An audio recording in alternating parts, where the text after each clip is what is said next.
Solar పెట్టక ముందు current bill ఎంత వచ్చేదండి? సోలార్ పెట్టక ముందు 3500 నుంచి 2500 మధ్యలో వచ్చేది. ఓకే అండి. పెట్టిన తర్వాత ఎంత వస్తుంది?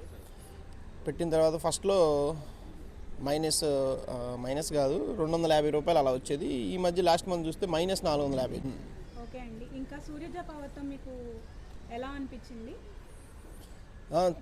సర్వీస్ చాలా బాగా చేశారు. పేపర్ వర్క్, ప్రాసెసింగ్ అంతా పర్ఫెక్ట్గా చూసుకున్నారు. నేను ఇంకా పని అప్పగించిన తర్వాత నేను ఇంకేం చూసుకోవాల్సిన అవసరం లేకుండా వచ్చింది. ఓకే. ఇన్స్టాల్ చేసిన తర్వాత కూడా రెస్పాండ్ అవుతున్నారా? ఎప్పుడు ఫోన్ చేసినా వస్తున్నారు. ఏ ప్రాబ్లం ఉందన్నా చెప్తున్నారు.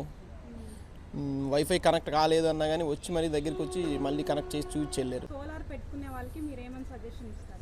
పెట్టుకోని పెట్టుకోకముందు నేను కూడా ఇది వేస్ట్ ఏమో, అంత డబ్బులు ఎందుకు, వడ్డీ కూడా రాదేమో అనుకున్నాం. కానీ పెట్టుకున్న తర్వాత అర్థమైంది అసలు ఇంక మనం పెట్టుకున్న తర్వాత మర్చిపోవచ్చు కరెంట్ గురించి, కరెంట్ బిల్ గురించి.